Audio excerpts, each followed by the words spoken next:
네, 이번 시간에는 사동문에 대해서 살펴보는 시간을 갖도록 하겠습니다. 사동문은 영어의 사역동사 생각하시면 돼요. let, make, have 이런 거 있죠? 그래서 그를 뭐뭐하게 하다 약간 이런 느낌으로 마찬가지예요. 사동표현, 사동문도 우리도 어떠한 주체가 다른 주체로 하여금 어떤 일을 하게 만드는 겁니다. 그래서 사동주가 피사동주에게 어떤 사건, 피사동 사건을 하게 만드는 걸 우리가 사동문이라고 하죠. 시키는 거예요. 너 이거 해 이렇게. 그래서 시키는 주체가 있고요. 그 행동을 하는 주체가 있고요. 그리고 그 사건이 있고요. 이렇게 크게 셋으로 나눌 수 있습니다. 사동주, 피사동주, 피사동 사건. 그죠? 가끔씩 이제 용어들을 쓰다 보면 피사동 사건과 사동 사건을 나누는 경우가 있는데 그거 직접 사동, 간접 사동 할 때 하겠습니다. 아시겠죠? 지금은 방금 제가 한 말이 무슨 말인지 모르셔도 돼요. 아시겠죠? 어쨌든 시키는 사람이 하는 사람, 시키는 사람, 하는 사람, 그리고 사건 이렇게 셋으로 나눌 수 있다. 셋으로 구성되어 있다는 거 참고해 주시면 되겠습니다. 그래서 어머니가 철수에게 옷을 입혔다 그러면 어머니 시키는 사람, 철수 하는 사람, 옷을 입다 그 사건 이렇게 나눌 수 있는 거죠. 요소를 세 가지로. 이해되시죠? 그래서 사동주, 피사동주, 피사동 사건이란 용어들을 기억해 주시면 되겠습니다.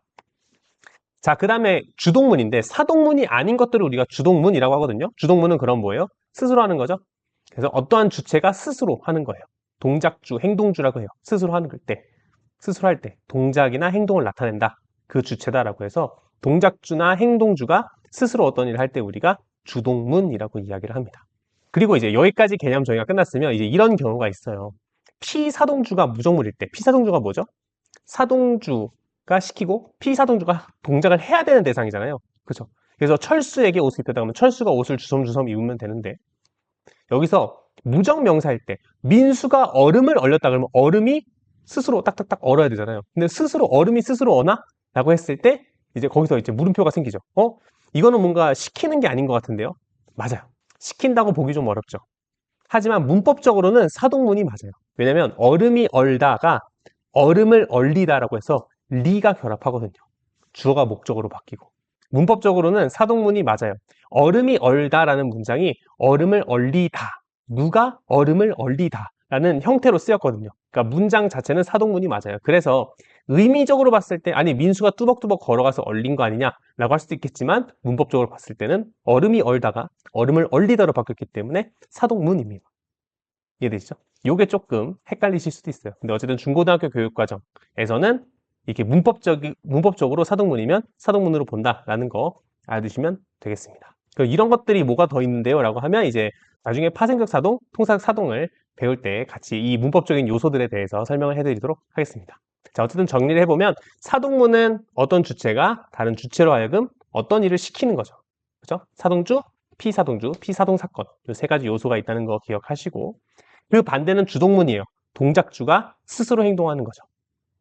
그리고 이 행동을 하는 친구가 무정명사일 때 철수가 옷을 입는 건 가능한데 얼음이 어는 건 안 되잖아요. 맞지? 얼음이 얼다 라는 문장을 얼음을 얼리다라는 문장으로 바뀌었기 때문에 문법적으로는 사동문이 맞다 라는 거 알아두시면 되겠습니다. 그럼 다음 시간에 더 좋은 내용으로 찾아뵙도록 하겠습니다. 네, 이번 시간에는 파생적 사동문에 대해서 배워보는 시간을 갖도록 하겠습니다. 사동문을 만드는 첫 번째 방법이죠. 우리 사동문을 만드는 방법 세 가지가 파생적 사동, 통사적 사동, 어휘적 사동 이렇게 세 개 있는데 그 중에 첫 번째인 파생적 사동입니다. 함께 보시면 파생이라는 말은 우리 형태론 할 때 어근에 접사가 붙는 걸 파생어라고 한다고 했죠. 어근이랑 어근이 결합하는 건 합성어. 그죠? 그래서 어근의 접사가 결합하는 걸 파생어라고 얘기하기 때문에 그 개념을 그대로 가지고 와서 파생적 사동문이라 하면 어근의 접사가 결합하는 방식으로 사동문을 형성할 때 우리가 파생적 사동문이라고 이야기를 합니다. 그래서 상대적으로 길이가 짧아서 짧은 사동문이라고 부르는 경우도 있고 한자어로 단형 사동 이렇게 부르는 경우도 있습니다. 같은 말이에요. 파생적 사동문, 짧은 사동문, 단형 사동 전부 다 같은 말입니다. 자, 그래서 어근의 접사가 결합하는데 그럼 어떤 접사가 결합하느냐라고 했을 때 먼저 용언이랑 체언으로 나뉘어요. 용언에 결합하는 접사는 사동 접사는 이히, 리기, 우, 구, 추. 그다음 이우.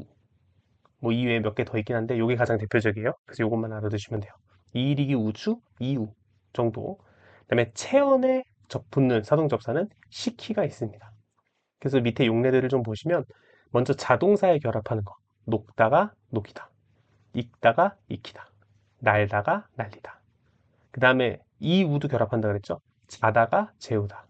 서다가 세우다. 뭐 이렇게 결합합니다. 동사는요, 뭐뭐를 보다, 보이다.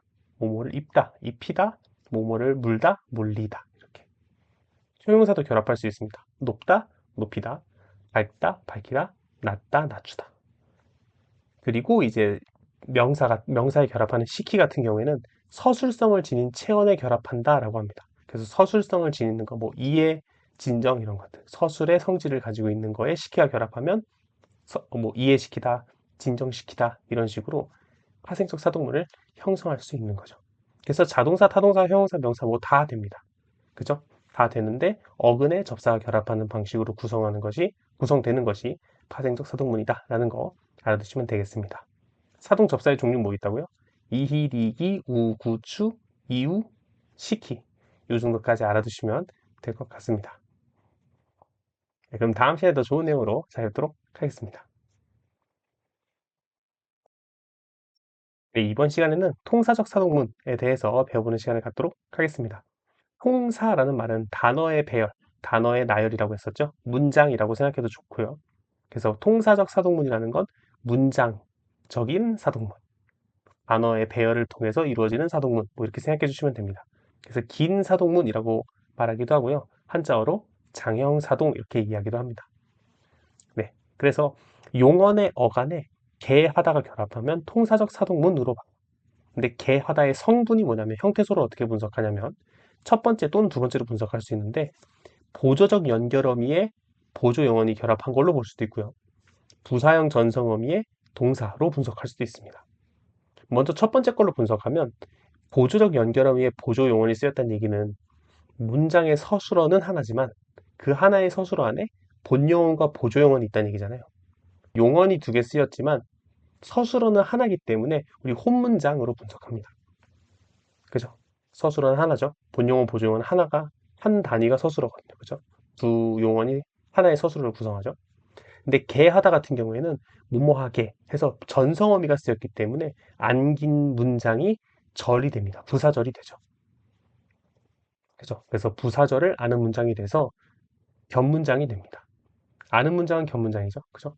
그래서 혼문장으로 분석할 수도 있고 견문장으로 분석할 수도 있어요. 뭘요? 통사적 사동문을요. 그죠? 그래서 통사적 사동문은 혼문장으로 분석하는 경우도 있고 견문장으로 분석하는 경우도 있다라는 거 참고로 알아두시면 됩니다. 네. 그리고 이제 이중사동인데 이중사동 같은 경우에는 파생적 사동이랑 통사적 사동이 둘 결합하면 사동의 의미가 두 번 쓰인 거잖아요. 그런 걸 우리가 이중사동이라고 그러는데 이중피동이랑은 다르게 이중사동은 우리가 실제로 쓸 경우가 생깁니다.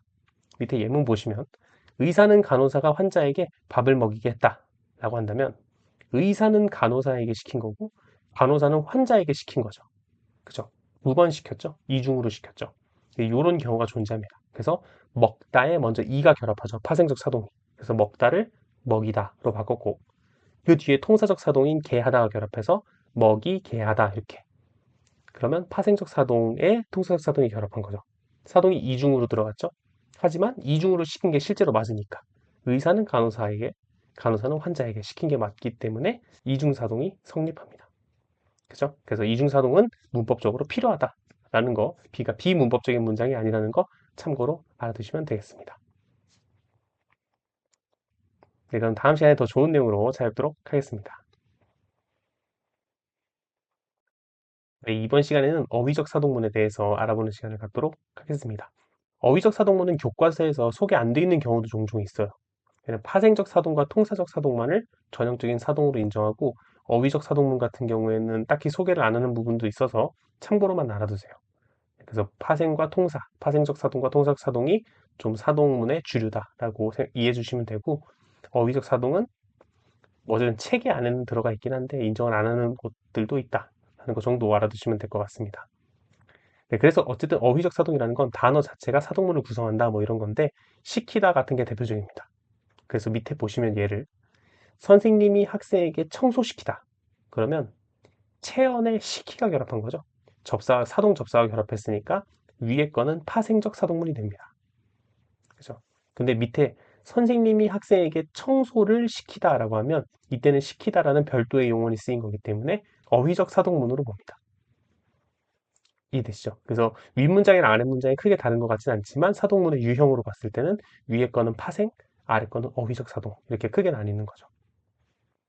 그죠? 그래서 어휘적 사동문은 이렇게 끝이고 그 다음 어휘 해체에 대해서 말씀을 좀 드려야 되는데 문장을 분석할 때 하나의 단어가 가진 속뜻을 분석하지 않는다 뭐 이런 의미입니다. 예를 들어서 철수가 영희에게 선물을 보내다 라고 하면 이 철수가 영희에게 선물을 보내다라는 표면 형태만 분석하면 되는 건데 우리가 보내다가 가게 하다라는 의미가 아닌가?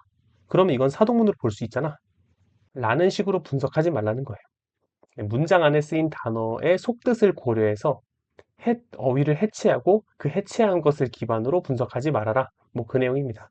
그래서 어휘 해체를 인정하지 않는다. 철수가 영에게 선물을 보내다이면 그냥 주동문인 거죠. 그래서 가게 하다라고 쓰이면 그때 사동문이 되는 겁니다. 그래서 보내다를 임의로 가게 하다라고 해체해서 분석하지 말아라. 뭐 이 얘기입니다. 그래서 어휘 해체를 인정하지 않는다라는 건데 뭐 엄청 중요하진 않습니다. 여러분에게 뭐 이런 걸 애초에 물어보지 않으니까요. 아시겠죠? 근데 참고로만 알아두세요. 공부하다가 혹시 헷갈리실까봐. 보내다면 보내는 거니까 가게 하다. 사동 아닌가? 라고 생각하실까봐 그렇게 분석하면 안 된다. 표면형만 분석하셔야 되는 거예요. 아시겠죠? 그럼 다음 시간에 더 좋은 내용으로 찾도록 하겠습니다.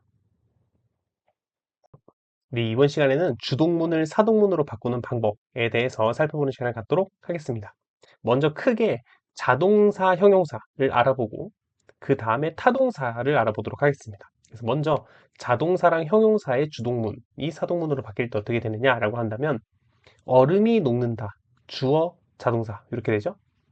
그죠? 그래서 얼음이 녹는다인데 이때 주어가 사동문의 목적으로 바뀝니다.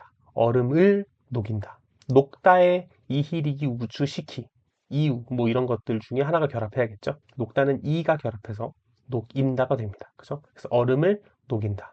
그리고 주어가 하나 추가되죠. 왜요? 사동주 시키는 사람이 하나 추가되는 거죠. 그래서 새로운 주어가 도입되고 기존의 주어가 목적으로 바뀝니다. 그죠? 아이들이 얼음을 녹인다. 녹다에 이히리기 우추 시키 해서 뭐 접사가 결합하죠. 개하다가 결합할 수도 있고요. 그죠? 요게 자동사나 형용사 주동문이 사동문으로 바뀌는 거고요. 그러면 타동사는 어떻게 바뀌나요? 했을 때 타동사는 목적어는 그냥 그대로 내려옵니다. 그가 책을 읽었다 그러면 책을은 그대로 내려오고 읽었다에 이히리기 우추 시키 아니면 개하다 뭐 이런 거 결합해야겠죠. 그래서 읽었다가 읽혔다가 되고요. 그죠?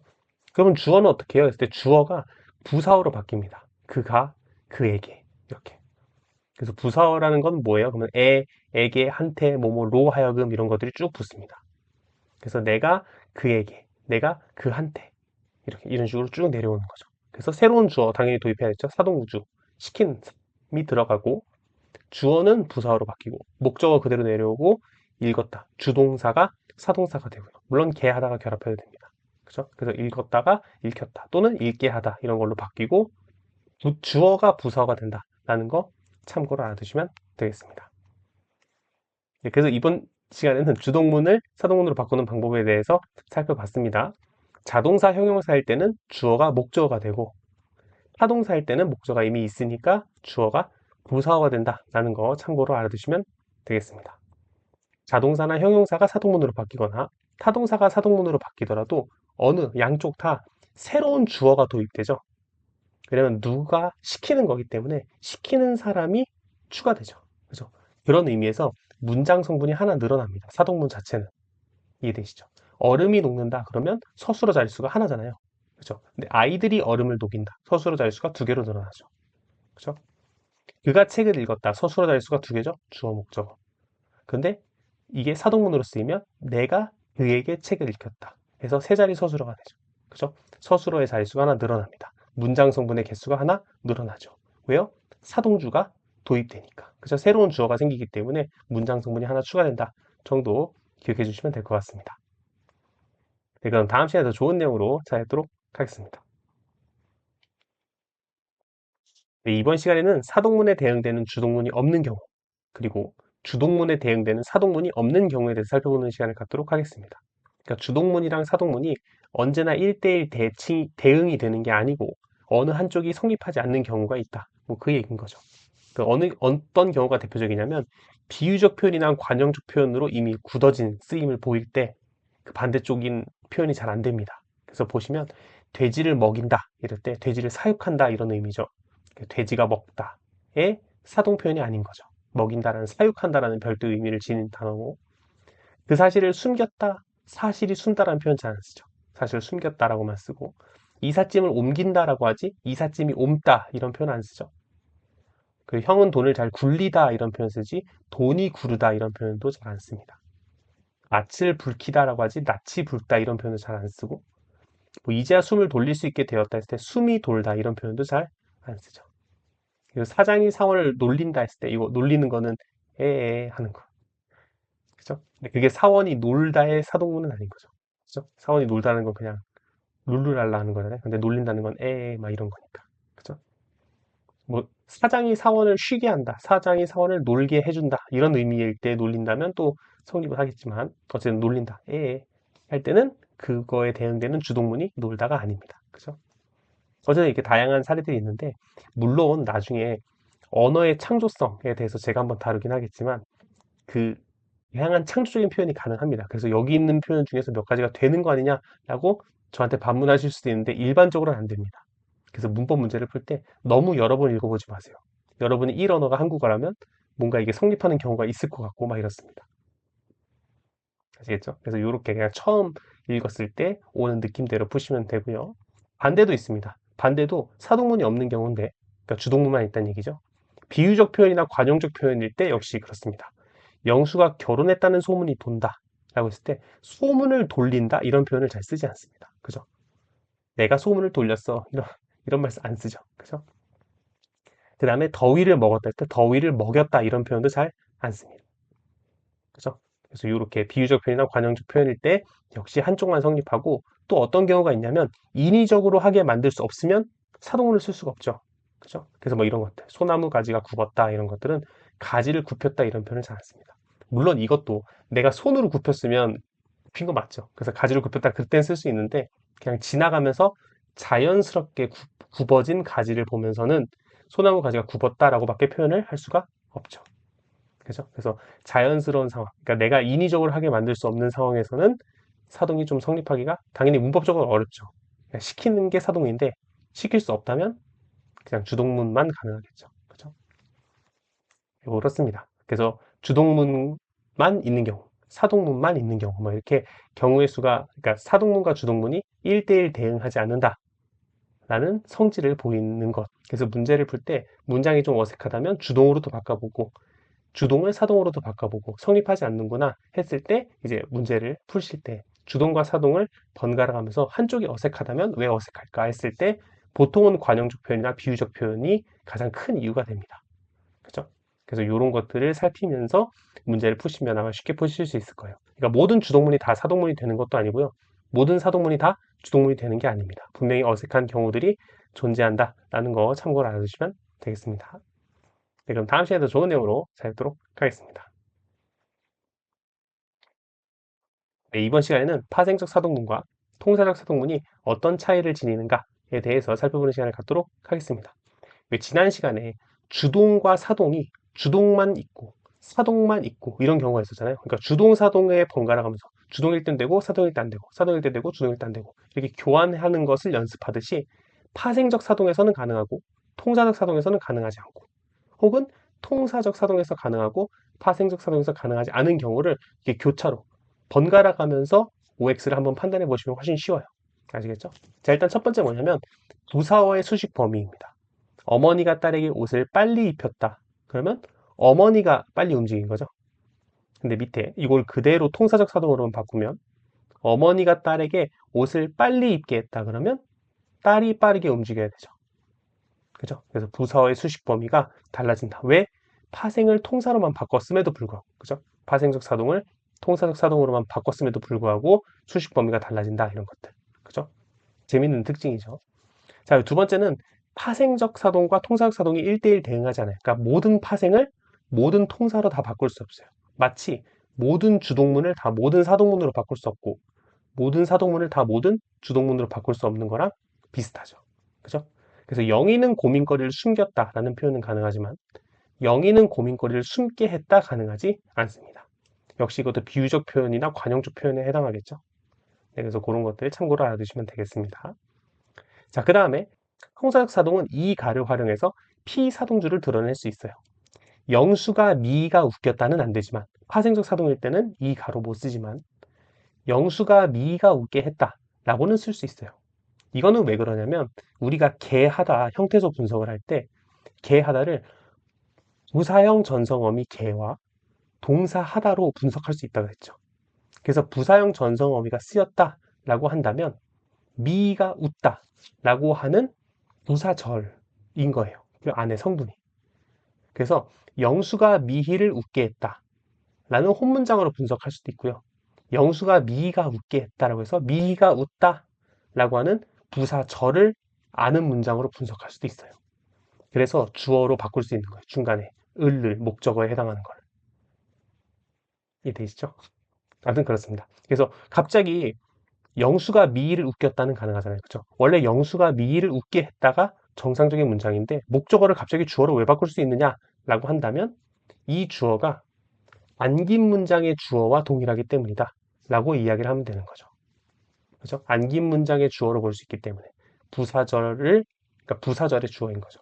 부사절을 아는 문장 안에 있는 부사절의 주어로 볼 수 있기 때문에 이 가를 결합하는 경우가 이 가를 결합할 수 있다 라고 혹시 서술형 시험이 있으면 그렇게 적어주시면 완벽합니다. 아시겠죠? 자, 그 다음에 피사동 사건이 상정되기 어려운 경우에는 파생적 사동문이 쓰인다 이 얘기입니다. 조금 복잡해 보이지만 사실 간단해요. 밑에 보시면 아버지가 자식에게 유산을 남겼다를 이거를 주동문으로 바꿔보면 아버지가가 빠져야 되죠. 그리고 주어가 다시 나와야 되니까 자식이 유산을 남다 라고 하는 상정되지 않는 성립하지 않는 문장이 생기죠. 자식이 유산을 남다. 그죠? 그래서 이런 경우에 유산을 남다라고 하는 피사동 사건이 상정되기가 어렵잖아요. 성립하지 않죠? 이런 경우에 뭐만 쓰인다? 파생적 사동문만 쓰인다 라는 거예요. 그래서 사동문에서 피사동 사건을 봤을 때 이 피사동 사건이 성립하지 않으면 파생적 사동만 쓰인다라는 거 참고로 알아두시면 되겠습니다. 다음은 파생적 사동문은 사동 사건과 피사동 사건 간에 시차를 허용하지 않아요. 그래서 오늘 사냥꾼은 토끼를 내일 죽였다 성립하지 않죠. 오늘 사냥꾼은 토끼를 내일 죽게 하였다는 성립합니다. 그러니까 사냥꾼이 토끼한테 독약을 먹인 거죠. 24시간 뒤에 죽는 독약을 먹이면 오늘 사냥꾼이 토끼를 내일 죽게 한 거죠. 그죠? 근데 위에 건 성립하지 않습니다. 오늘 사냥꾼은 토끼를 내일 죽였다는 성립하지 않죠. 마찬가지로 파생적 사동문은 사동 사건과 피사동 사건이 동일한 장소여야 해요. 그래서 밑에 보면 마루에서 엄마는 아이를 안방에서 자게 했다. 마루에서 엄마가 누워서 야, 너 안방에서 자. 이렇게 한 거죠. 그런데 마루에서 엄마는 아이를 안방에서 재웠다는 성립하지 않죠. 그죠? 안방에서 재우려면 엄마도 안방에 있어야죠. 그죠? 이렇게 다음은 수단과 방법의 부사절이 쓰였을 때 해석이 달라집니다. 영수가 미이를 손가락을 따서 살렸다. 이거는 파생적 사동이고요. 영수가 미이를 손가락을 따서 살게 했다. 그러면 통사적 사동문이죠. 파생적 사동일 경우에는 영수가 손가락을 딴 거죠. 그죠? 영수가 미이를 손가락을 따서 살렸다. 이렇게. 근데 통사적 사동일 경우에는 영수가 미이를 손가락을 따서 살게 했다. 그러면 영수가 따줬을 수도 있고요. 영수가 미이한테 시킨 걸 수도 있죠. 야, 너 손가락을 따야 돼. 이렇게. 그죠? 그래서 파생적이냐, 통사적이냐에 따라서 어떻게 해석하느냐가 좀 다르죠. 수단과 방법에 부사절이 들어가 있을 때 참고해 주시고, 파생적 사동문은 주동문을 함의한다라고 해서 사자가 여우를 죽였다. 해서 주동문은 뭐예요? 여우가 죽다죠. 그죠? 그래서 파생적 사동문일 때는 여우가 죽은 게 반드시 여우가 죽어야 돼요. 사자가 여우를 죽였으나 여우가 죽지 않았다. 이건 안 되죠. 왜? 주동문을 반드시 함의, 주동문의 의미를 포함해야 되니까요. 그래서 사자가 여우를 죽였으면 여우는 죽은 거예요. 여우가 죽다. 이게 성립해야 되는 거죠. 그래서 사자가 여우를 죽였으나 여우가 죽지 않았다는 성립하지 않아요. 왜? 사자가 여우를 죽였으나 라고 말하는 순간 여우는 죽어야 돼요. 왜? 파생적 사동문은 주동문의 의미를 포함하니까. 근데 통사적 사동문은 그렇지 않아요. 사자가 여우를 죽게 했으나 여우는 죽지 않았다. 사자가 여우의 목을 문 거죠. 그래서 여우가 원래 죽었어야 되는데 갑자기 그러니까 죽지 않은 거예요. 갑자기 부사일생으로 어떻게 산 거죠. 그죠? 사자가 여우를 죽게 했으나 여우는 죽지 않았다. 이렇게 쓸 수 있습니다. 그래서 통사적 사동문은 이렇게 쓸 수 있고, 파생적 사동문의 경우에는 주동문을 반드시 함의해야 된다. 주동문의 뜻이 포함된다. 라는 거 알아두시면 되겠습니다. 네, 그래서 여기까지 파생적 사동문과 통사적 사동문의 차이를 좀 알아봤어요. 그래서 여러분이 기억해야 될 건 이 세부 항목들을 스스로 막 백지노트에 써고 막 이렇게 공부하지 마시고, 파생적 사동을 통사적 사동으로 바꿨을 때, 통사적 사동을 파생적 사동으로 바꿨을 때 문법적인 성격이 달라질 수도 있겠구나 라는 걸 생각을 하시고 문제를 푸시면 됩니다. 그 정도면 돼요. 그래서 파생과 통사의 문법적인 성질이 다를 수 있구나 라는 걸 인식하고, 이제 주어진 조건에 따라서 그걸 바꿔가면서 해석만 하시면 됩니다. 이 모든 항목들을 다 외우실 필요는 없어요. 아시겠죠? 그건 이제 나중에 국어교과나 국어국문과 학생들은 그렇게 하시고, 일단 중고등학교 교육과정에서는 그럴 필요가 전혀 없다. 파생적 사동과 통사적 사동의 문법적 성질이 다르구나 정도 이해하시는 거면 됩니다. 아시겠죠? 그럼 다음 시간에 더 좋은 내용으로 찾아뵙도록 하겠습니다. 네, 이번 시간에는 직접 사동과 간접 사동에 대해서 살펴보는 시간을 갖도록 하겠습니다. 직접 사동은 사동주가 피사동 사건에 직접 참여하는 걸 이야기해요. 엄마가 아이에게 옷을 입히다. 그럼 엄마가 이렇게 옷을 입힌 거죠? 이런 것들을 우리가 직접 사동이라고 합니다. 직접 사건에 참여한 거죠. 그죠? 그래서 파생적 사동문이 일반적으로 직접 사동이 된다 이렇게 얘기를 하는데, 뭐 아닌 경우도 있습니다. 예를 들어서 선생님께서 철수에게 책을 읽히셨다 이러면, 철수가 책을 읽는 거 있죠. 책을 펴놓고 책을 바라볼 수는 있지만 책의 의미를 생각하는 거는 철수가 직접 해야 되죠. 이해되세요? 그러니까 책을 펴놓고 딴짓을 할 수 있잖아. 근데 선생님께서 철수에게 책을 읽히셨다 그랬는데 철수가 책을 읽은 거죠. 근데 읽은 거면 스스로 읽어야죠. 그죠? 대신 의미를 해석해서 뇌에 집어넣어 줄 수가 없잖아. 그죠? 아무튼 그래서 이런 것들, 그러니까 모든 파생적 사동문이 모두 직접 사동으로 해석되는 건 아니에요. 이해되시죠? 그래서 직접 사동은 어찌됐든 간에 사동주가 직접 사건에 참여하는 거고, 선생님께서 철수에게 책을 읽히셨다와 같이 예외도 존재한다. 파생적 사동문이 항상 직접 사동으로 해석되는 건 아니다 라는 거 알아두시면 되겠고, 자, 다음은 간접 사동입니다. 간접 사동은 직접 사동이 아닌 거죠. 그래서 사동주가 피사동 사건에 직접 참여하지 않는 거예요. 뭐 예를 들어서 이런 거죠. 엄마가 아이에게 옷을 입게 하다 이러면, 야, 너 옷 입어 하면 아이가 스스로 옷을 주섬주섬 입는 거죠. 그런 것처럼 이런 경우에 간접 사동으로 볼 수 있고, 간접 사동은 통사적 사동문이 대부분 간접 사동으로 해석됩니다. 방금 제가 든 사례도 어머니가 아이에게 옷을 입게 하다, 이것도 게 하다가 쓰인 통사적 사동문이죠.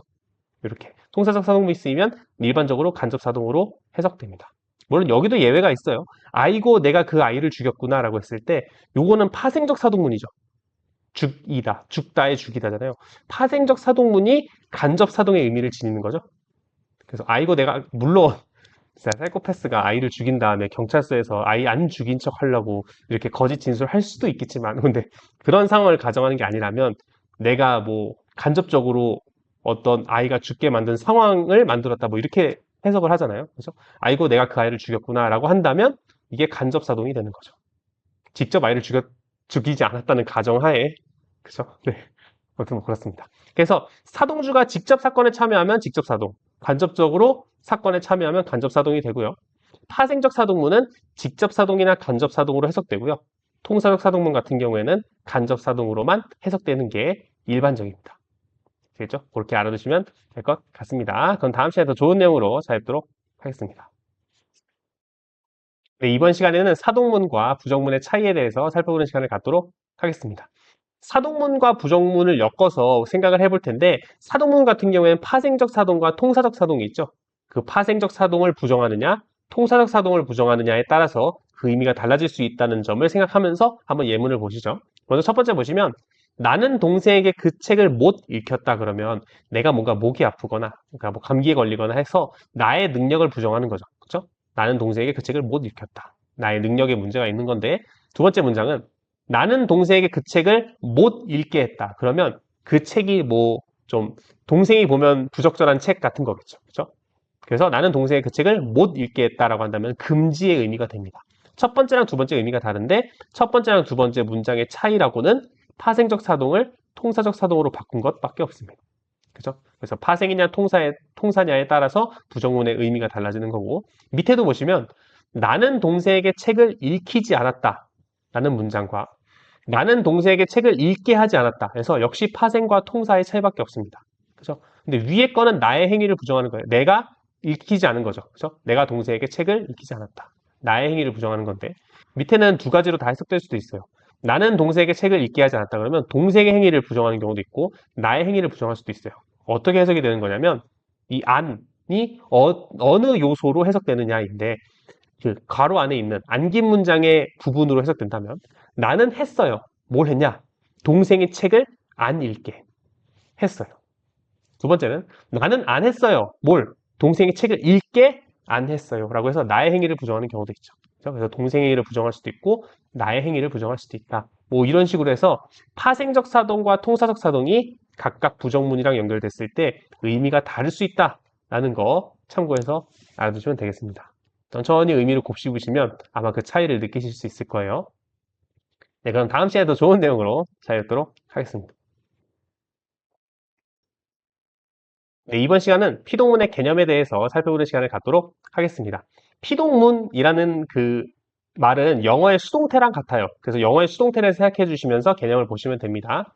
어떤 주체가 다른 주체에 의해서 동작을 당할 때 우리가 피동이라고 이야기를 합니다. 그래서 동작을 당하는 주체를 피동주라고 해요. 피동작주의 줄임말이거든요. 동작을 당하는 주체, 그 뜻이죠. 그 다음에 동작을 가하는 주체는 당연히 동작주겠죠. 그래서 피동주가 동작주에게 피동 사건을 당할 때 우리가 피동, 피동문 이렇게 이야기를 합니다. 그래서 경찰이 도둑을 잡다 그러면 경찰이 능동적으로 도둑을 잡은 거죠. 그런데 도둑이 경찰에게 잡히다 그러면 흔히 얘기하는 수동태 문장이 되는 거죠. 그래서 피동의 의미가 강하죠. 도둑이 동작을 당했다. 잡힘을 당했다는 관점에서 서술을 하게 된 겁니다. 그래서 위에 거는 능동문이라고 하고요. 밑에 건 피동문이라고 합니다. 능동문은 뭔데요? 라고 하면 피동이 아닌 거죠. 어떠한 주체가 제 힘으로 동작을 할 때 우리가 능동문이라고 합니다. 자신의 힘으로 동작을 하니까 동작주 혹은 행동주라고도 불러요.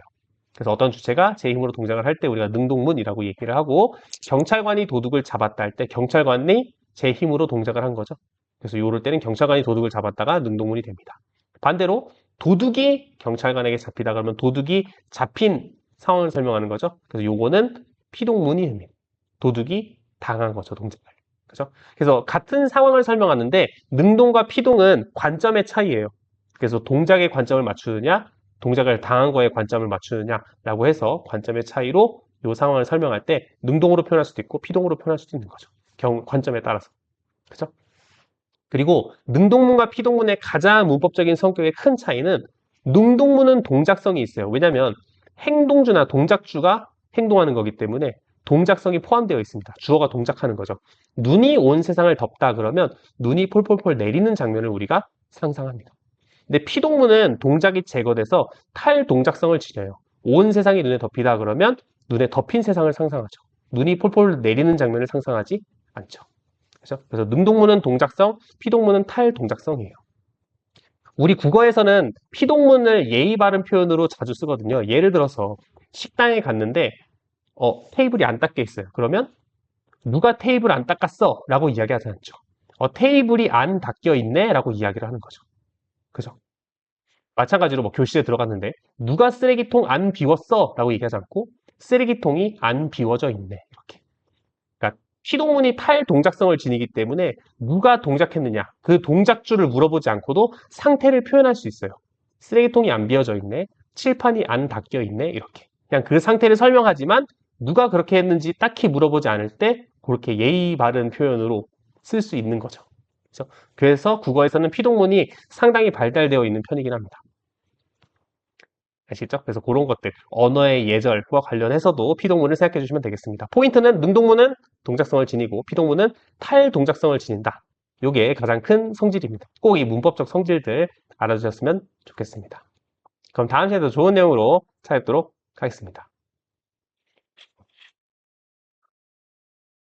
네, 이번 시간에는 주동문과 능동문의 차이에 대해서 살펴보는 시간을 갖도록 하겠습니다. 우리 사동도 배우고 피동도 배웠더니 사동에 대응되는 주동문, 피동에 대응되는 능동문이 있잖아요. 근데 이제 학생들이 헷갈리는 거죠. 사동은 그래, 이일이기 우구추 시키 혹은 개 하다가 결합하면 사동인 거 알겠고 이희리기, 돼가 결합하면 피동문인 거 알겠는데 능동문이랑 주동문은 어떻게 구분해요? 이렇게 많이들 물어보죠. 그죠? 근데 능동문과 주동문은 구분하는 게 아니에요. 다 근데 어쨌든 개념부터 다시 천천히 보시면 주동문은 스스로 어떤 일을 하는 것이고 능동문은 제 힘으로 동작을 하는 거예요. 스스로 하는 거랑 제 힘으로, 스스로 제 힘으로 할 수 있지 않나요? 맞아요. 이 두 가지의 개념이 혼동돼서 구분을 잘 못하시는 학생들이 많은데 구분하는 게 아니에요. 무슨 얘기냐면 경찰관이 도둑을 잡았다라는 문장이 있어요. 경찰관이 도둑을 잡았다. 근데 여기서 이건 주동이라고 보면 사동으로 만들 수 있죠.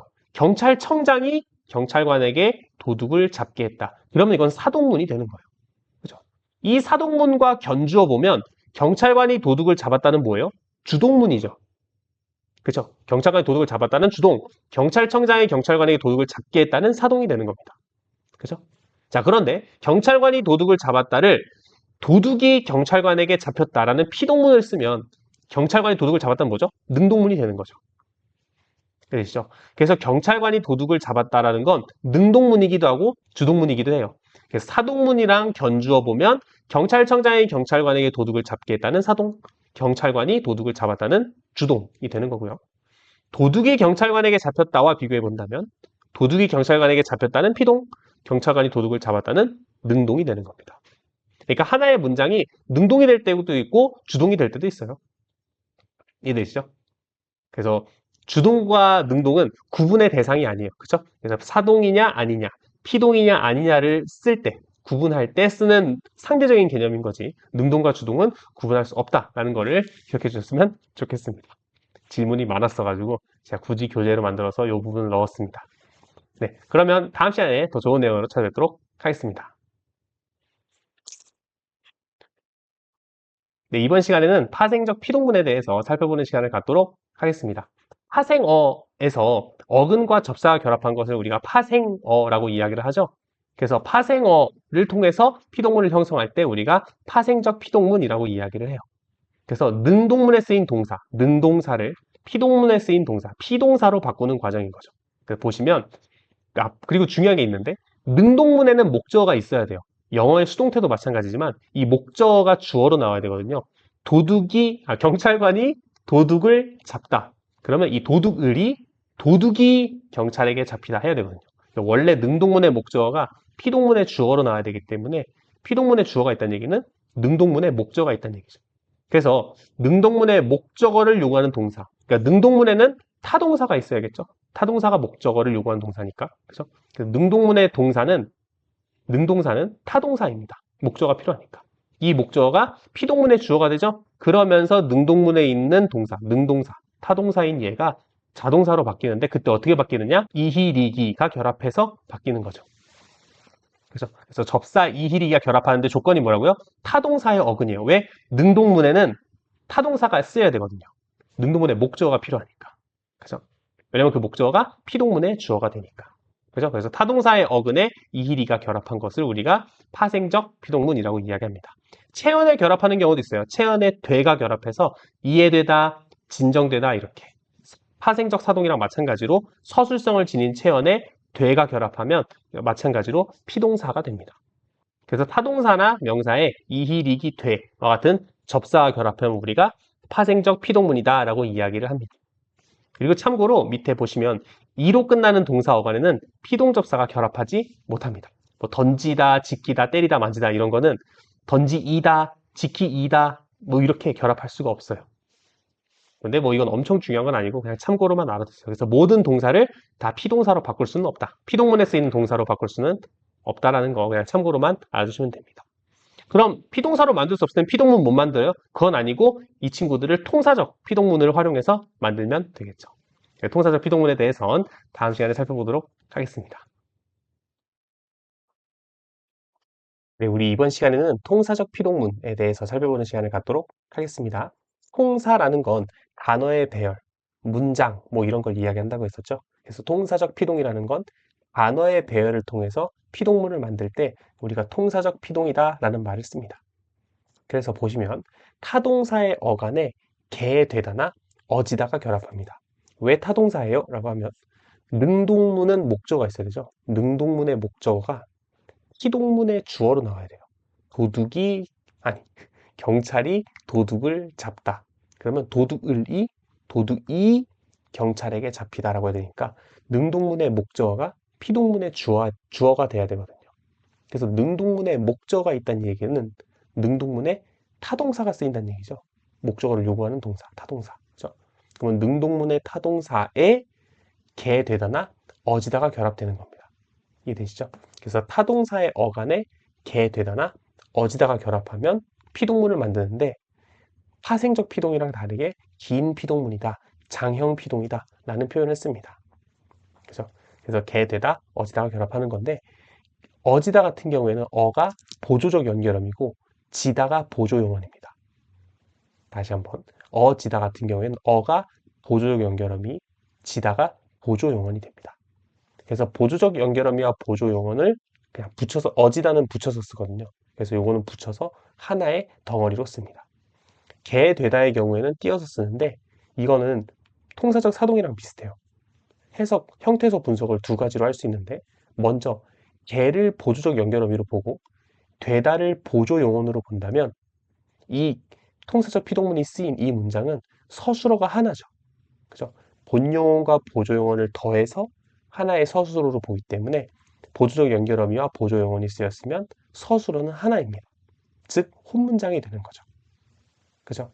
그런데 개를 부사형 전성어미로 보고 되다를 동사로 보면 뭐뭐하게 되다라고 해서 앞에 문장이 부사절이 된 거죠. 그래서 전체 문장이 부사절을 아는 문장이 되기 때문에 전체 문장은 겹문장이 됩니다. 그래서 개, 되다의 형태소를 어떻게 분석하느냐에 따라서 혼문장으로 볼 수도 있고 겹문장으로 볼 수도 있어요. 이해되시죠? 네, 아무튼 그렇습니다. 그래서 타동사 어간에 개, 되다나 어지다가 결합하면 통사적 피동문이 된다. 긴 피동문, 장형 피동이라고 이야기를 하고 그 분석, 어떻게 형태소를 분석하느냐에 따라서 혼문장으로 볼 수도 있고 겹문장으로 볼 수도 있습니다. 어지다가 결합했을 때는 혼문장으로 봅니다. 왜냐면 어지다는 보조적 연결음이랑 보조용언으로 보기 때문에 그리고 한 덩어리로 붙여서 쓰잖아요. 그죠? 하나의 서술어로 봐서 혼문장으로 봅니다. 개, 되다의 경우에 둘로 나뉘는 거예요.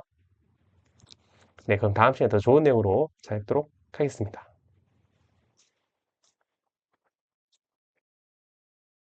네, 이번 시간에는 이중피동과 어휘적 피동문에 대해서 살펴보는 시간을 갖도록 하겠습니다. 이중피동이라는 건 뭐냐면 파생적 피동이 쓰였는데 거기에 통사적 피동이 한 번 더 쓰이는 걸 이야기합니다. 예문을 가지고 왔는데 잊혀진 계절 할 때 잊혀진이 이중피동이 쓰인 거거든요. 있다에 희가 결합하고 그 다음에 어지다가 한 번 더 결합한 거죠. 그죠? 파생적 피동도 쓰이고 통사적 피동도 쓰여서 피동의 의미가 두 번 드러납니다. 그런데 이중사동은 우리가 문법적으로 쓸 일이 있다 그랬죠. 의사가 간호사에게 시키고 간호사가 환자에게 시키고 이렇게 이중으로 시킬 수 있는 반면에 이중피동 같은 경우에는 한 번 당하나 두 번 당하나 어차피 동일하기 때문에 이게 문법적으로 옳지 않다고 봐요. 그래서 잊혀진 계절같이 피동이 두 번 쓰이면 즉 이중피동은 비문법적인 문장으로 봅니다. 일반적으로. 그래서 이중사동은 뭐 문법적으로 가능한 표현이기도 하지만 우리가 써야 되는 실제로 존재해야 되는 표현이고요. 이중피동 같은 경우에는 조금 비문법적인 문장이 되는 거죠. 그죠? 그래서 잊혀진 계절은 그럼 어떻게 써야 되느냐라고 하면 문법적으로 보려면 피동의 의미가 한 번만 드러나야 되니까 잊힌 계절, 잊어진 계절, 잊게 된 계절 뭐 이렇게 써야 되는 거죠. 그런데 이제 사람들이 잊힌 계절과 잊혀진 계절은 좀 다르지 않냐. 잊혀진 계절이라고 써야 훨씬 자연스럽다. 라고 하시는 분들은 이제 이중피동을 좀 인정하자. 몇 가지 표현에서 인정하자. 라고 하시는 분들이 있고, 아니다. 그냥 인정하지 말자. 라고 하시는 교수님들이 계셔요. 그러면 대표적인 것들이 뭐 있는데요? 이중피동에? 뭐 이러면 믿겨지다, 읽혀지다, 쓰여지다, 불려지다, 나뉘어지다 뭐 이런 것들이 있습니다. 그래서 뭐 이런 다양한 표현들이 있지만 그 뭐 이중피동을 그래서 우리가 결정할 필요는 없어요. 그래서 어떤 교수님들은 인정하지 말자. 어떤 교수님들은 몇 가지 사례 한정에서는 인정해야 되지 않을까라고 보시는 교수님들도 있으신 거죠. 네, 그래서 이중피동에 대한 의견이 둘로 나뉜다 정도만 이해하시면 되고 네, 다음은 어휘적 피동문입니다. 어휘적 피동문은 단어를 통해서 피동문이 실현되는 거예요. 그래서 당하다, 받다 이런 특별한 어휘를 통해서 피동문이 실현된다라고 봐서 내가 큰일을 당했다, 나는 큰일을 당했다, 내가 물건을 받았다 이런 것처럼 피동의 의미를 지닌 어휘가 쓰였을 때 피동문으로 볼 수 있다라는 것까지만 생각해 주시면 되겠습니다. 어휘적 피동문도 어휘적 사동과 같이 교과서에 소개가 안 된 경우가 종종 있어요.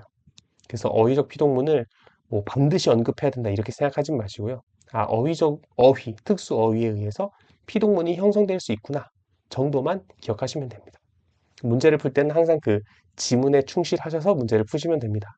그게 뭐 내신이든 그 수능이든 아시겠죠? 그래서 어휘적 피동문이라는 것도 있구나 정도만 기억하시면 되겠습니다. 그럼 다음 시간에 더 좋은 내용으로 찾아뵙도록 하겠습니다. 네, 이번 시간에는 상태의 변화, 과정화에 대해서 알아보는 시간을 갖도록 하겠습니다. 여러분이 피동문을 공부하시다 보면 어지다나 개되다가 결합했는데 피동의 의미가 아닌 경우가 있어요. 근데 그럴 때 상태의 변화를 드러내는 경우가 있거든요. 그래서 우리가 그걸 지금 알아보는 시간을 갖도록 하겠습니다. 자, 먼저 크게 대전제가 뭐냐면 어지다나 개되다가 결합하면 중고등학교 교육 과정에서는 피동문으로 봐요. 그러니까 여러 가지 다양한 요소들을 인정하지 않는 거죠. 그래서 우리는 만약에 이게 시험에 나온다 그러면 피동문의 특별한 용법이라고 생각하셔야 돼요. 이해되시죠? 그래서 중고등학교 교육 과정에선 어지다나 개되다, 즉 통사적 피동이 쓰이면 그냥 피동문으로 보는 거예요. 이해되시죠? 그래서 통사적 피동을 만드는 요소들이 결합하면 그냥 피동문으로 봅니다. 그런데 실제로 여러분이 의미를 파악해보면 피동의 의미가 아니라 상태가 변화한 의미를 드러내는 경우가 있어요. 그 경우가 뭐냐라고 하면 예를 제가 가지고 왔는데 배가 기울다, 배가 기울어지다, 주변이 화나다, 주변이 화나게 되다 이렇게. 그러니까 단순히 상태가 변한 거죠. 피동의 의미가 아니죠. 그죠? 의미적으로도 그렇고 통사적으로도 문장 구조가 바뀌지 않습니다. 원래 피동문이라고 한다면 경찰이 도둑을 잡다 에서 목적어가 주어로 바뀌어야 되죠. 도둑이 경찰에게 잡히다. 뭐 이런 식으로 문장 구조 자체가 바뀌어야 되는데 그러니까 목적어와 주어 막 이런 것들이 바뀌어야 되는데 주변이 화나다. 주변이 화나게 되다. 아무것도 안 바뀌었죠. 배가 기울다. 배가 기울어지다. 뭐 어순도 안 바뀌고 문장 구조도 안 바뀌고 다 그냥 다 그대로입니다. 뒤에 새로운 요소만 덧붙은 거죠. 그죠? 그래서 문장 구조가 변하지 않는다는 게 첫 번째 특징이고 두 번째 특징은 자동사나 형용사와 결합을 한다는 겁니다. 원래 피동문은 목적어가 있어야 되기 때문에 타동사와만 결합하죠. 그죠? 그런데 이 경우 상태의 변화를 드러낼 때에는 자동사나 형용사랑도 결합합니다. 배가 기울다. 자동사죠. 주변이 화나다. 형용사죠. 근데 여기에 피동의 요소가 들어가서 배가 기울어지다. 주변이 화나게 되다. 이렇게 쓰일 수 있는 거예요. 좀 특이하죠? 네, 그래서 피동 어지다란 개 대다가 들어갔는데 자동사나 형용사와 결합할 수도 있고 문장 구조가 바뀌지도 않고 이런 것들이 기존에 여러분이 배웠던 피동문이랑 살짝 다른 요소들이 좀 있습니다. 근데 이런 관점에서 보면 우리가 배웠던 피동문도 다시 한번 생각하게 돼요. 밑에 보시면 구두끈이 풀어졌다. 원래 이거 피동문이죠. 구두끈이 풀어졌다. 근데 이거 원래 문장이 뭐냐면 누가 구두끈을 풀다죠. 이게 능동문이죠. 그죠? 누가 구두끈을 풀다. 그러면 목적어가 있는 타동사 맞는데 목적어가 있는 타동사에 결합을 한 경우에도 상태의 변화라는 의미를 드러낼 때가 있어요. 일단 첫 번째는 문장 구조가 변화하죠. 누가 구두끈을 풀다. 구두끈이 누구에 의해 풀어졌다. 그죠? 이렇게 문장 구조도 변화하고 타동사, 풀다, 무엇을 풀다라고 하는 타동사랑 결합했음에도 불구하고 그러니까 전형적인 피동문에 해당함에도 불구하고 상태의 변화의 의미를 지니죠. 구두끈이 풀어졌다 이렇게 상태가 변한 거죠. 네, 그래서 이 상태의 변화라는 게 피동문에서 사실 되게 중요한 의미를 지녀요. 그런데 어찌됐든 간에 중고등학교 교육 과정에서는 어지다나 게르다가 결합하면 다 피동문으로 본다. 그럼 상태의 변화는요? 피동문이 드러내는 특별한 용법이라고 생각하자. 라고 생각하시면 됩니다. 이게 되죠? 그래서 너무 복잡하게 생각하지 마시고 어지다랑 게르다가 결합했는데 피동의 의미가 드러나지 않는 경우도 있대. 그럴 땐 단순히 상태가 변화한 것을 언급해 준대. 그죠? 그 정도만 이해하시면 될 것 같습니다. 뭐 문장 구조가 변하지 않고 자동사나 형용사와 결합이 가능하고 뭐 이런 것들은 참고로만 알아두시면 되겠습니다. 네, 그럼 다음 시간에 더 좋은 내용으로 찾도록 하겠습니다. 이번 시간에는 능동문을 피동문으로 바꾸는 방법에 대해서 살펴보는 시간을 갖도록 하겠습니다. 능동문은 주어가 동작을 하는 거였죠. 동작주나 행동주가 드러나는 거였는데 경찰관이 도둑을 잡았다. 그죠? 이 상태에서 도둑을이라고 하는 이 목적어가 피동문의 주어로 나오는 거죠. 도둑이 경찰관에게 잡혔다. 그죠? 이때 경찰관이가 경찰관에게로 바뀝니다. 그죠? 그래서 목적어, 능동문의 목적어는 피동문의 주어가 되고 능동문의 주어가 피동문의 부사어가 됩니다. 그죠? 그리고 잡았다라는 능동문의 타동사. 그죠? 능동문의 동사는 피동사가 되거나, 그러니까 피동문의 동사가 되거나 아니면 통사적 피동문에 의해서 어지다나 개되다가 결합하면 되죠. 그죠? 그래서 밑에 읽어보시면 능동문의 목적어가 피동문의 주어로 바뀌고 능동문의 주어가 피동문의 부사어로 바뀐다. 라는 거. 그럼 부사어에 뭐가 있는데요? 뭐뭐에, 뭐뭐에게, 뭐뭐한테, 뭐뭐에 의해서 이런 것들, 이러한 조사들이 결합해서 부사어를 구성한다 라고 보시면 됩니다. 어찌됐든 간에 우리 맨 처음에 개념 시간에 배웠는데 피동문은 탈동작성을 지닌다 라는 게 포인트가 됩니다. 네, 그 다음에 자, 능동문의 서술어가 본용어과 보조용어일 때, 그죠? 능동문의 서술어가 본용어, 보조용어일 경우도 있잖아요. 근데 그럴 때는 피동 접사가 보조용어에 결합합니다.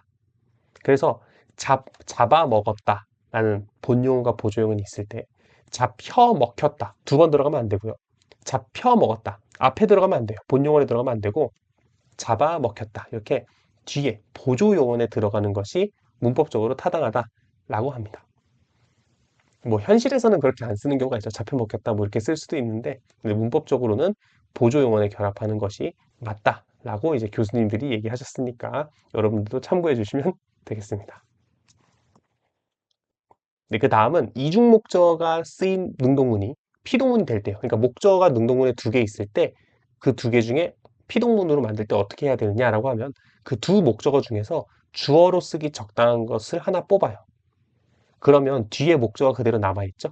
맞아요. 그 상태가 됩니다. 그래서 일반적으로는 도둑이 경찰에게 잡히다 해서 피동사가 자동사가 돼요. 일반적으로는. 왜냐면 기존에 있던 목적어가 주어로 나왔기 때문에 피동문에서는 목적어가 사라지거든요. 그죠? 그래서 대부분 피동사, 피동문에 쓰이는 동사는 자동사예요. 자동사예요. 그런데 이중 목적어니까 두 개 중에 하나만 주어로 나왔죠? 그러면 기존의 목적어는 남아있죠?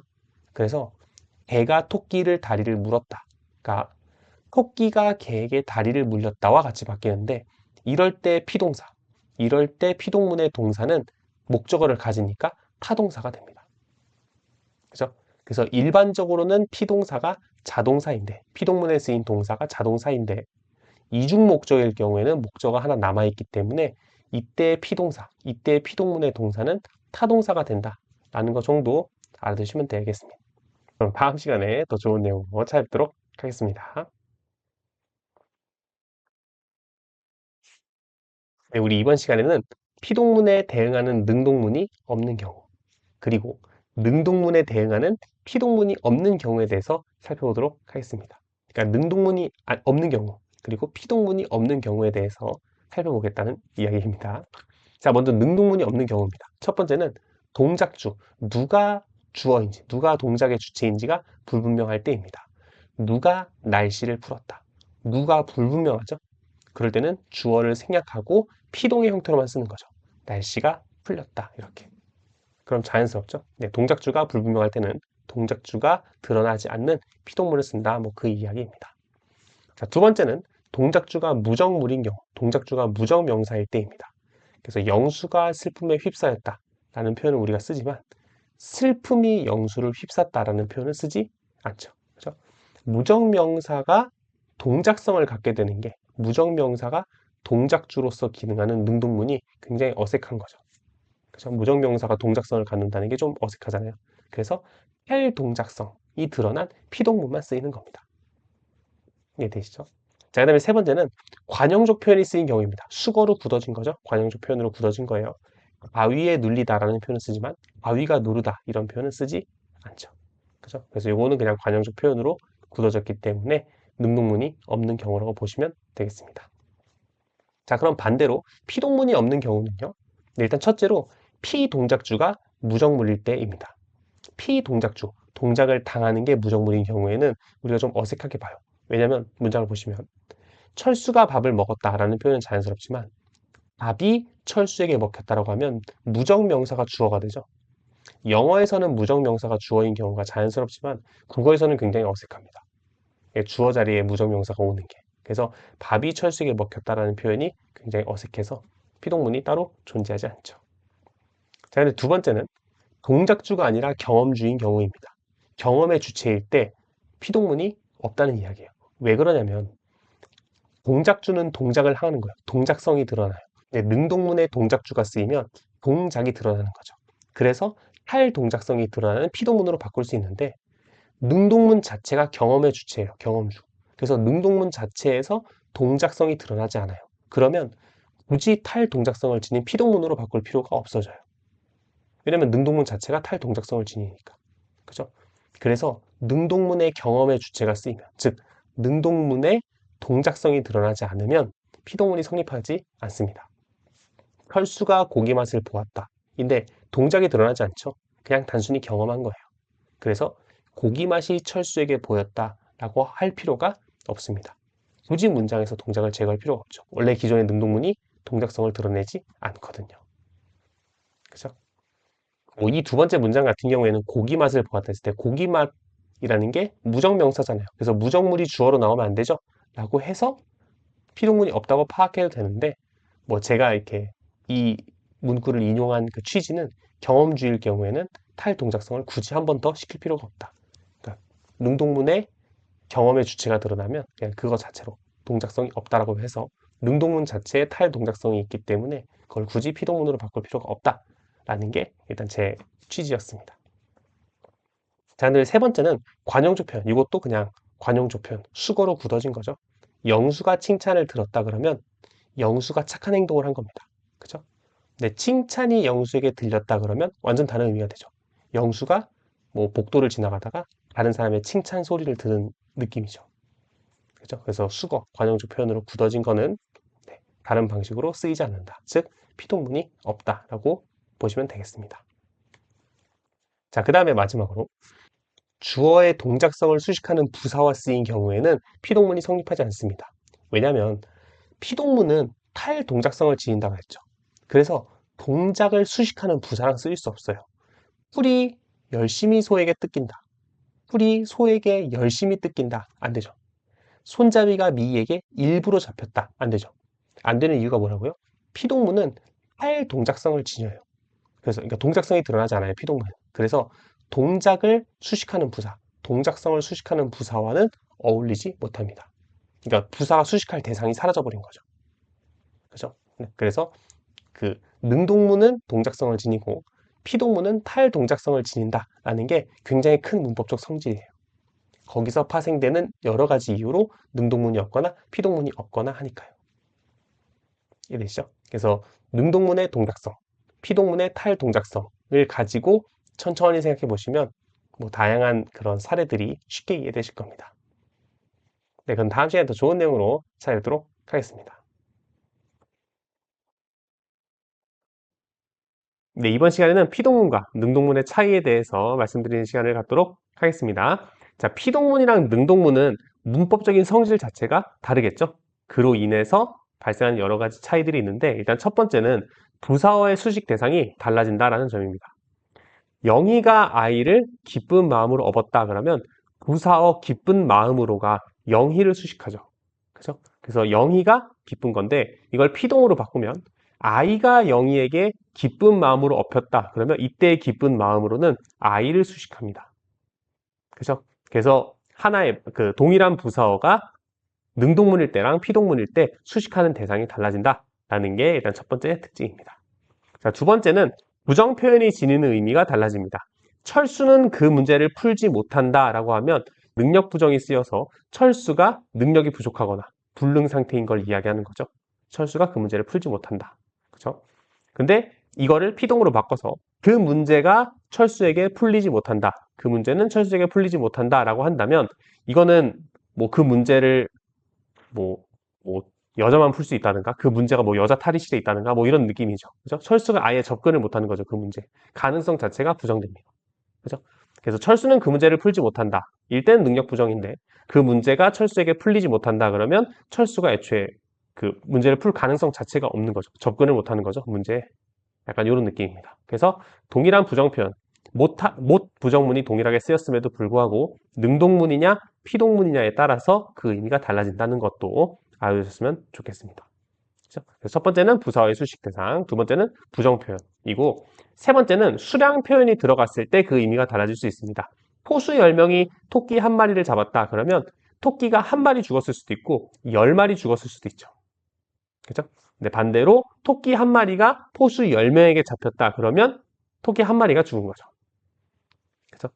이거 가끔씩 첫 번째 문장이 10명이 토끼 한 마리만 죽인 거 아니냐? 그렇게밖에 해석 안 되지 않냐? 라고 하는 친구들이 있어서 제가 다른 예를 좀 더 드리면 우리 반 10명이 아이스크림 하나를 먹었다. 라고 할 때 10명의 학생이 아이스크림 하나씩 먹은 거를 상상하지 않나요? 보통? 그죠? 10명의 학생이 아이스크림 하나를 이렇게 할짝할짝 같이 나눠 먹진 않았을 것 같아서 어쨌든 그렇게 해석될 수도 있거든요. 그래서 포수 10명이 토끼 한 마리를 잡았다라고 한다면 10마리 죽었을 수도 있는 거예요. 아시겠죠? 네, 그렇게 참고해 주시면 되겠습니다. 그래서 능동문일 때는 중의성이 있는데 피동문일 때는 중의성이 사라진다. 뭐 이런 게 특징이 되겠죠. 그렇죠? 그래서 피동문과 능동문의 차이는 뭐 당연히 더 여러 가지 차이가 있겠지만 대표적인 것들 제가 세 가지만 소개해 드렸습니다. 네, 이번 시간에는 파생적 피동문과 어지다 피동문의 차이에 대해서 살펴보는 시간을 갖도록 하겠습니다.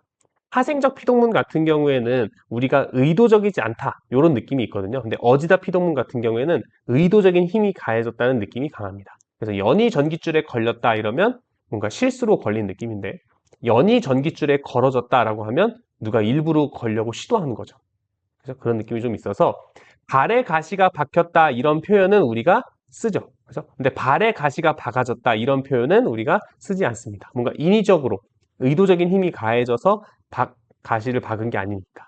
물론 이것도 어디 납치돼 가지고 납치범이 내 발에 가시를 박았다 이러면 발에 가시가 박아진 거 맞죠. 근데 우리가 되게 극단적인 상황이니까 일반적으로 그냥 걸어 다니다가 발에 가시가 의도치 않게 박혔을 때는 발에 가시가 박혔다라고 하지 발에 가시가 박아졌다라고 표현하지 않죠. 왜냐하면 어지다 피동문 같은 경우엔 의도적인 힘이 가해졌다라는 의미를 내포하는 경우가 있기 때문입니다. 그래서 이런 것들 참고해 주시면 되겠습니다. 그럼 다음 시간에 더 좋은 내용으로 찾아뵙도록 하겠습니다.